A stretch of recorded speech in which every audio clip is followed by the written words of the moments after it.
कि स्पीकर के पद को बार्गेन में नहीं ले जाए। ये संविधान, लोकतंत्र, ये बार्गेन में नहीं कि आप ये कर दो तो मैं कर दूंगा, आप डिप्टी स्पीकर का पद दे दो। अब भी चुनाव स्पीकर के पद का हो रहा है, उनको अपना उम्मीदवार वापस कर लेना चाहिए। जब डिप्टी स्पीकर के पद का चुनाव का बात आएगा, उसके बाद हम लोग तय करेंगे कि डिप्टी स्पीकर जो है किस तरह से देना है, आपको देना है, पार्टी को रखना है, अलायंस पार्टनर को देना है, या अपोजिशन का हक है तो अपोजिशन को देना है। लेकिन यदि आप गिव एंड टेक के आधार पर संविधान चलाने की कोशिश करोगे तो ये लोकतंत्र की हत्या है। और मेरा उनसे विनम्र आग्रह है कि आप अपने कैंडिडेट को वापस कर लें। राहुल गांधी जो कहना, यहाँ एश्योरेंस क्या होता है, किस बात के लिए एश्योरेंस?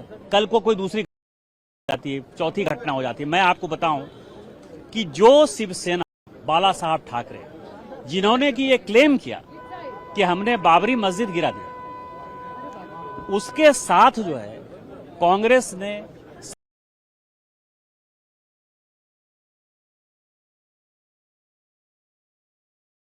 बनाई महाराष्ट्र में, हमारे साथ उद्धव ठाकरे चुनाव लड़े, हमारे साथ लड़ते लड़ते मुख्यमंत्री के लालच में वो जो है एमबीए में गए।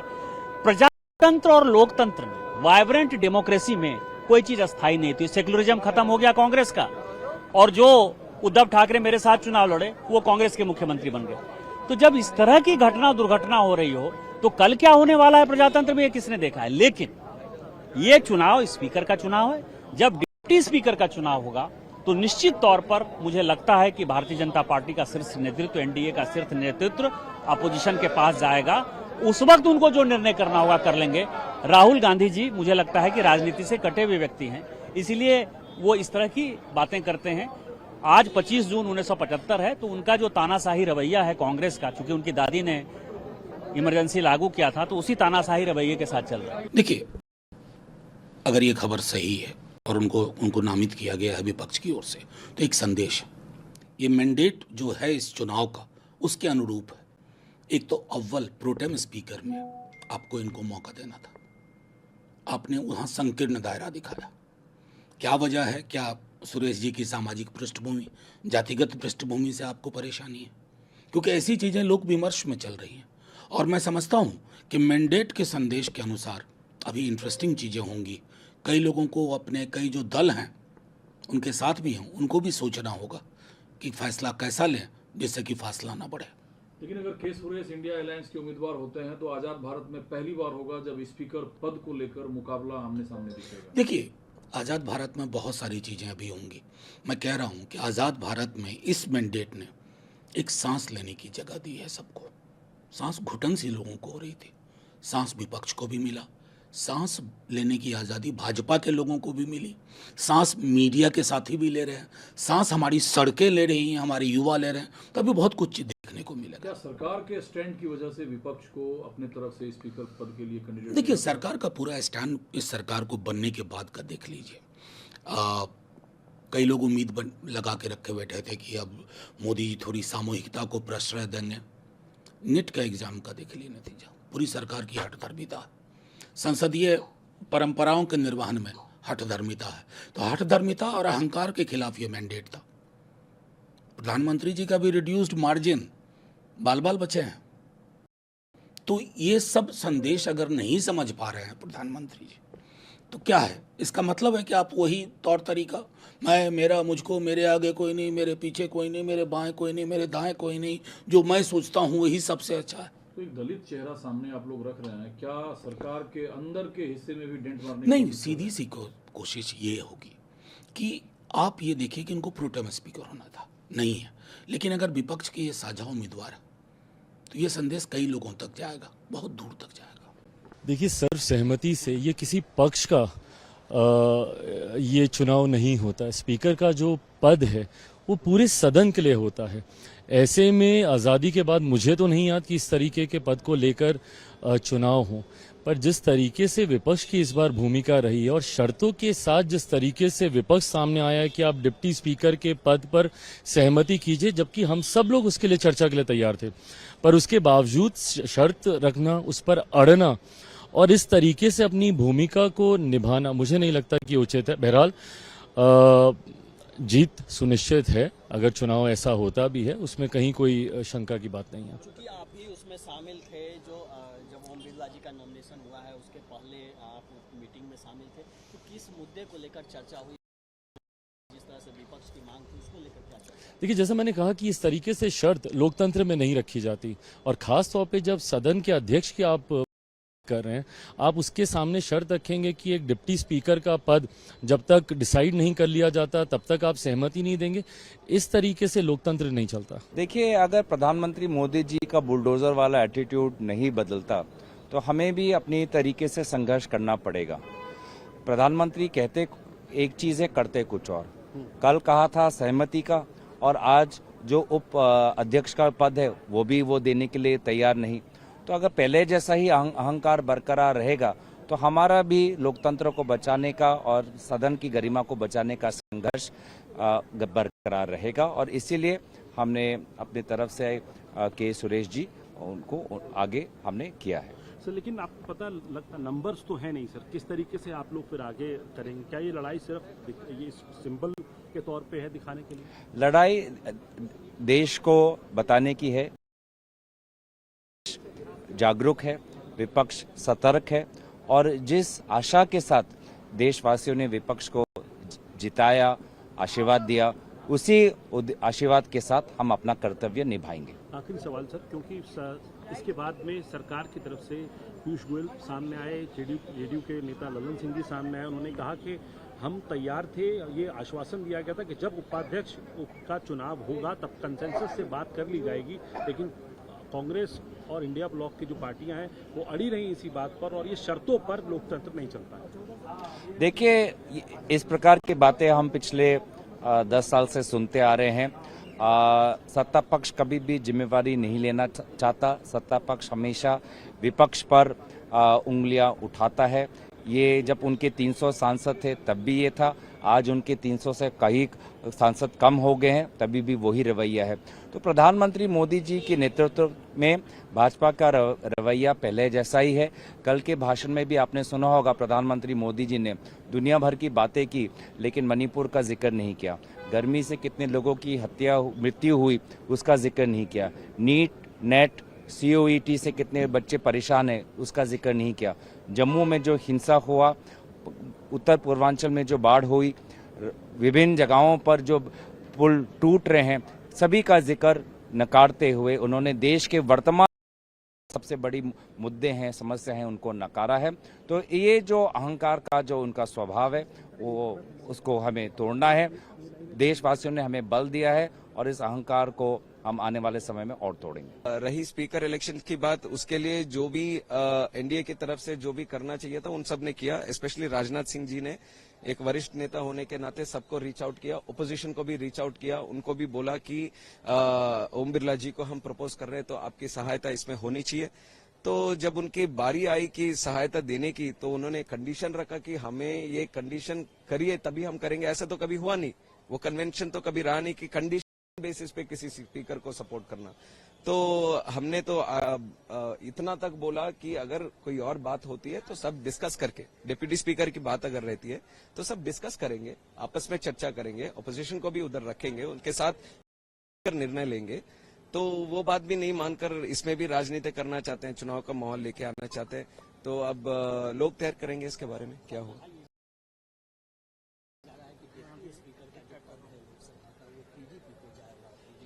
नहीं, ऐसा अभी कुछ कंफर्म नहीं है, इसलिए तो बोल रहे हैं कि हमारी तरफ से यही बोल रहे हैं, डिप्टी स्पीकर की चुनाव की जब बारी आएगी तो सारे नेता दल, सारे दल को, ये कोई गवर्नमेंट का ही नहीं, विपक्षी दल, उन सब के साथ भी बैठकर निर्णय लेंगे और उससे जो रिजल्ट निकलेगा उसके हिसाब से तैयार करके आगे बढ़ेंगे। उसके लिए तो टाइम है अभी। तो पहले तो स्पीकर का चुनाव होना है, तो इस पर हमें ध्यान देना चाहिए। इसको किस तरह से सम्मान से आगे लेके जाना है, तो इस पर हमें ध्यान देना चाहिए। देखिए, जहाँ तक मुझे पता है तो स्पीकर पोस्ट हमेशा यूनानिमस होता है, क्योंकि स्पीकर किसी पार्टी के नहीं होते, वो पूरे हाउस के होते हैं। सो जहाँ तक मुझे पता है तो ये पहली बार ही हो रहा है कि स्पीकर के पोस्ट के ऊपर भी कोई वोटिंग होएगी, और ये कोई अच्छी शुरुआत तो है नहीं।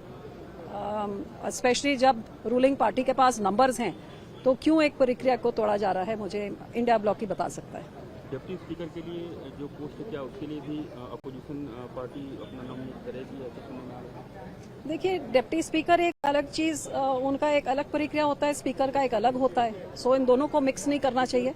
अब इंडिया ब्लॉक क्या कर रही है, क्यों कर रही है, वही बता सकते हैं, हम इसके बारे में कुछ नहीं बोल सकते। स्पीकर पोस्ट के लिए एनडीए नॉमिनेशन हुआ, इंडिया ब्लॉक की तरफ से नॉमिनेशन हुआ है।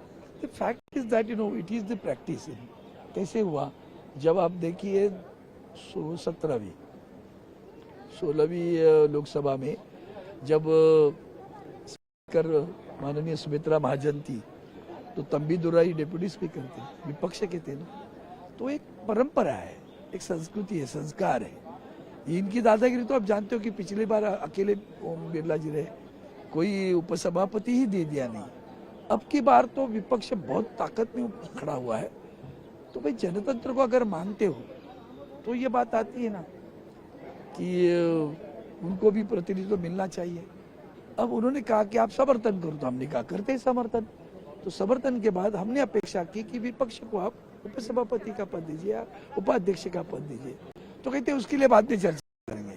तो चर्चा करना मतलब क्या है, नकारी करना है।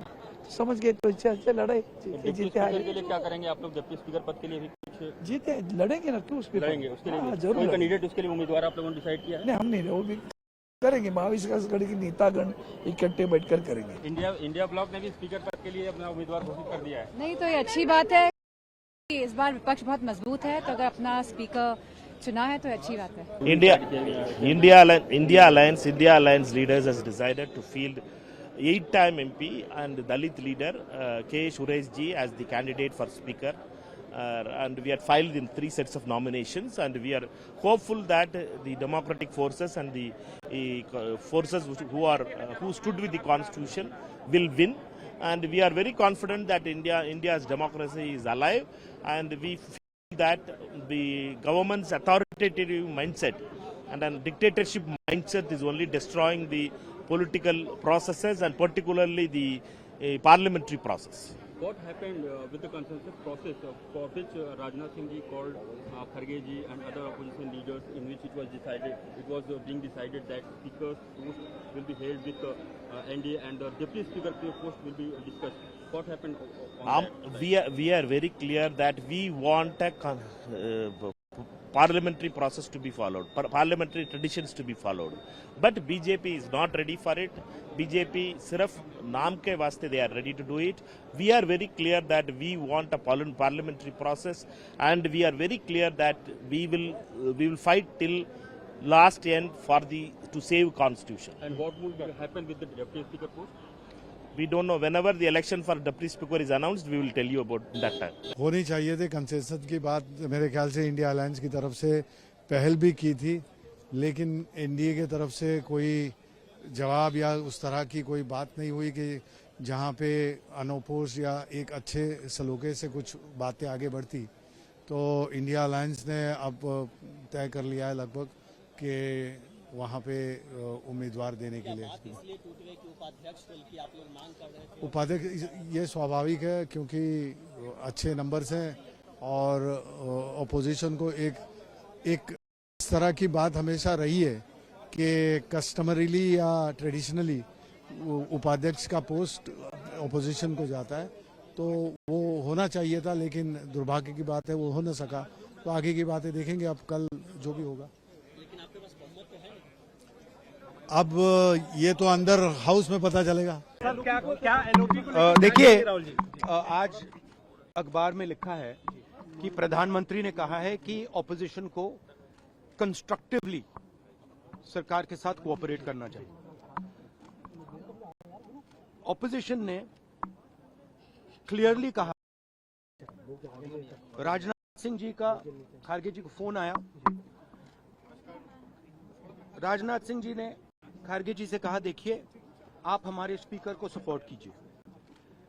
ऑपोजिशन, पूरी ऑपोजिशन ने कहा है, हमने सब के सब से बात की है, पूरे ऑपोजिशन ने कहा है कि हम स्पीकर को सपोर्ट करेंगे, मगर कन्वेंशन ये है कि डेप्यूटी स्पीकर ऑपोजिशन को मिलना चाहिए। राजनाथ सिंह जी ने कल शाम कहा था कि वो खारगे जी को कॉल रिटर्न करेंगे।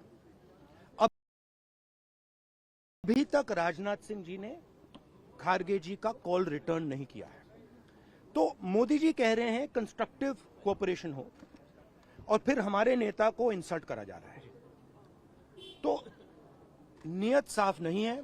नरेंद्र मोदी जी कोई कंस्ट्रक्टिव कोऑपरेशन नहीं चाहते हैं, क्योंकि कन्वेंशन है कि डिप्टी स्पीकर ऑपोजिशन का होना चाहिए, और हमने कहा है, पूरे ऑपोजिशन ने कहा है कि अगर कन्वेंशन फॉलो किया जाएगा तो पूरा समर्थन स्पीकर के इलेक्शन में हम देंगे।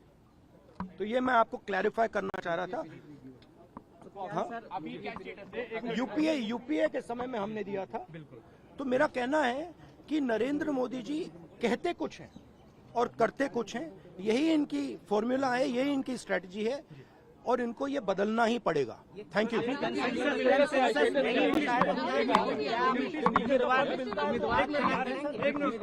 देखिए, इशू क्या है कि पूरा देश जानता है कि प्रधानमंत्री के शब्दों का कोई मतलब नहीं है। प्रधानमंत्री कहते हैं कोऑपरेशन होनी चाहिए, सबको मिलकर काम करना चाहिए, बाहर वो कहते हैं और अंदर कुछ और करते हैं। और हमारे लीडर को कहा गया कि कॉल रिटर्न होगा, अभी तक कॉल रिटर्न नहीं हुआ है। वैसे जहाँ तक खड़गे जी का प्रश्न है, एक सीनियर लीडर हैं, मैं उनका सम्मान करता हूँ। कल से लेकर आज तक उनसे 3 बार हमारी बात हुई। ऐसा है, लोकतंत्र की अपनी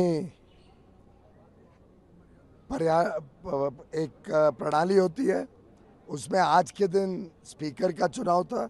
माननीय स्पीकर के पद के लिए सभी एनडीए के घटक दलों से चर्चा के बाद ऐसा तय हुआ कि माननीय ओम बिरला जी लोकसभा के माननीय अध्यक्ष के रूप में सेवा करें, और सुबह भी माननीय खड़गे जी से माननीय राजनाथ सिंह जी ने चर्चा करनी चाहिए, पर वो किधर व्यस्त थे, तो उन्होंने कहा कि वेणुगोपाल जी आपको बात करेंगे।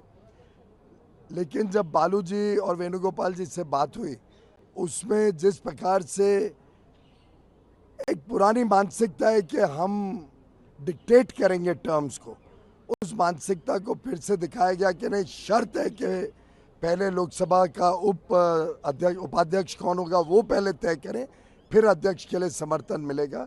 इस प्रकार की राजनीति को हम की निंदा करते हैं, और मुझे लगता है कि अच्छी परंपरा ये रहती कि लोकसभा निर्विरोध एक सर्वसम्मति से अध्यक्ष चुनता, तो लोकसभा की भी मर्यादा अच्छी रहती, सभी पक्ष का उसमें योगदान रहता, और स्पीकर वैसे भी किसी सत्तारूढ़ पार्टी या विपक्ष का नहीं होता है, वो पूरे सदन का होता है।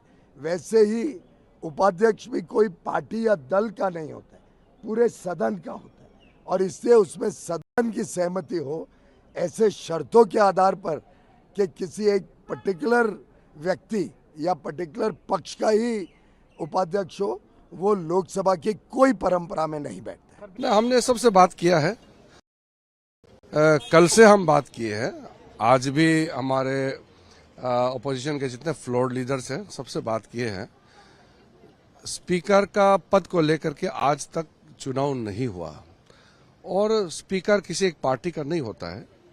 स्पीकर पूरा सदन का संचालन करने के लिए एक सर्वसम्मति से बनाया जाता है। कांग्रेस पार्टी ने अगर स्पीकर पद को चुनौती देने के लिए नामांकन पत्र बढ़ाया है, तो ये अफसोस की बात है, क्योंकि आज तक स्पीकर पद को लेकर के चुनाव नहीं हुआ है।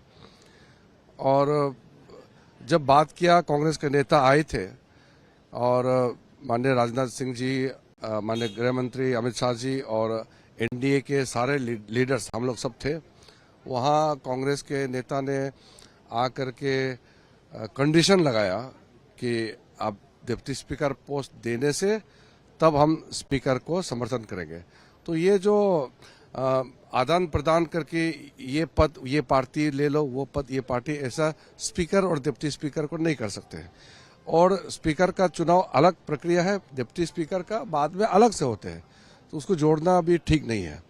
इसलिए हम मानते हैं कि कांग्रेस ने अगर नामांकन बढ़ाया तो दुख की बात है, क्योंकि स्पीकर पद को लेकर के आज तक चुनाव नहीं हुआ है, और एक कंसेंसस के माध्यम से ही स्पीकर का नियुक्त होता है।